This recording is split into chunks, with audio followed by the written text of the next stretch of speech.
The White House and the fellows up in Washington have a grand plan to recover the economy and create jobs with the announcement of the creation of a new high-speed rail line on both the West Coast and Florida. The government claims this would not only create jobs, but would be an investment of our infrastructure, or so the story goes. The theory that the U.S. needs more high-speed rail lines comes from the belief that America needs to be more like Europe in areas of transportation. Never mind that the demographics and geography of high-speed rail are more suited to the European continent.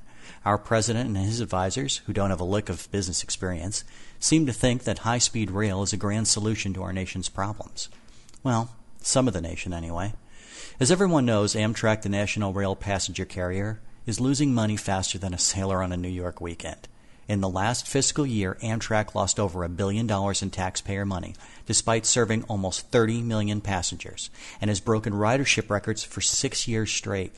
If you do the math, that means Amtrak loses about $32 per passenger per trip. Every time a passenger boards an Amtrak train, it costs you, the taxpayer, $32.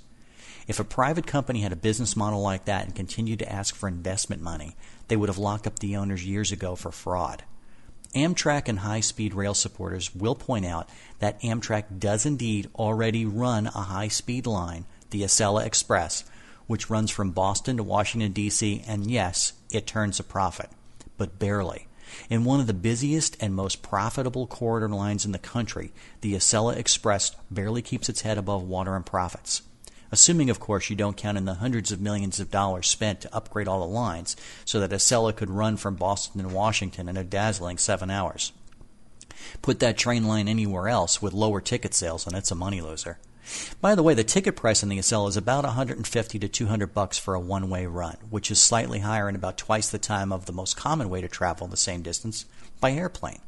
And the cost to taxpayers per passenger mile as well, per ticket, is astronomical. According to the United States Department of Transportation's Bureau of Transportation Statistics, rail and mass transit are considerably more subsidized on a per-passenger mile basis by the federal government than any other form of transportation. The subsidy varies year to year, but exceeds $100 per 1,000 passenger miles, compared to subsidies around $10 per 1,000 passenger miles for aviation and around $4 per 1,000 passenger miles for intercity buses and automobiles. But the real question is why the government is so hot to spend an $8 billion initial investment on a project that really is an outdated and expensive form of transportation. Considering that in America you can fly or drive in half the time and cost, why build rails? If you are serious about enhancing the infrastructure in the United States, why not plow $8 billion into our overloaded airports and terminals, or on our freeways and roads that in some areas are in serious need of repairs and expansion? To understand this, you need to look at what really is being funded: the massive railroad workers' unions and their voting bloc. Turn back the clock a bit to the late 1960s, when rail passenger travel was becoming extinct in America. The government stepped in when the railroad companies were going bankrupt and bought up their stock in a massive bailout designed to rescue the rail lines that were responsible for thousands of jobs and called a critical part of our country's economy. In 1970, Congress passed and Richard Nixon signed into law the Rail Passenger Service Act. Proponents of the bill, led by the National Association of Railroad Passengers, sought government funding to assure the continuation of passenger trains. They conceived the National Railroad Passenger Corporation, a hybrid public-private entity that would receive taxpayer funding and assume operation of intercity passenger trains. Shortly before the company started operating, the name was changed to Amtrak. Sound familiar? It should. It's the same way the government took over GM. Part of the problem is that when government took over the railroads and formed Amtrak, it also took over the huge problem of the railroad workers' pensions. In 1934, Congress had created a special exception for railroad employees. They do not receive Social Security and pay no taxes for it. Instead, they pay taxes for a two-tier system that supplies benefits similar to Social Security, as well as a pension plan that is funded through the Railroad Retirement Investment Trust. It was designed to protect their pension and prevent them from getting a double pension, since Social Security's funds are based on the original funding from the Railroad Workers Trust. The problem was, though, the burden of the aging railroad worker pensions, including those of freight railroad workers. Those are also financed by Amtrak, regardless of whether the workers were ever employed by Amtrak or worked in passenger railroad service. In effect, Amtrak subsidizes the pensions of thousands of railroad workers who would otherwise not receive any pension. In 2001, however, the managers of the Railroad Fund pushed for permission to invest its assets more aggressively to solve this crisis. At the time, proposals were being floated to allow the Social Security Trust Fund to be invested in the stock market. Former President Bill Clinton earlier had proposed putting a portion of the Social Security Trust Fund into the stock market, and an influential former Social Security Commissioner, Robert Ball, had urged the measure as well, saying stocks would produce a better return for the Social Security system than bonds.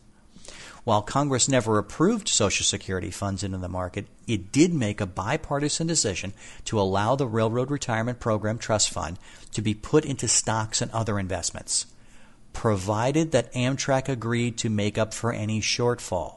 The industry and its unions embraced the idea and the belief that it would enable them to have lower taxes but higher returns. As a result, with the economy tanking and the market tanking, the railroad workers' pension funds also tanked, mostly due to an over-aggressive market stance. While the fund won't release cumulative figures, its reports indicate that the fund dropped in value by more than a third, and was depleted perhaps by as much as 40% from September of 2007 to February of 2009, after you take in benefit payments into account. The interesting point is the shortfall amounts to close to $5 billion.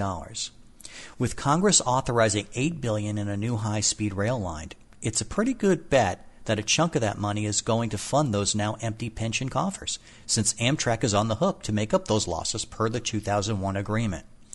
The Obama high-speed rail line plan is nothing more than a railroad union worker bailout, in the same way that it bailed out the GM union workers. It's not going to create any sort of sizable job creation, and it's going to be a massive burden on the taxpayer going forward, just like almost every other Amtrak line is now. A burden in the form of more bloated pensions, mismanaged transportation costs, and poor business modeling. It's not about jobs. It's about payoffs to union voters. Sorry, but I'll pass on this $8 billion payoff. I'd rather take a plane, or maybe we should just tell the president to take a hike.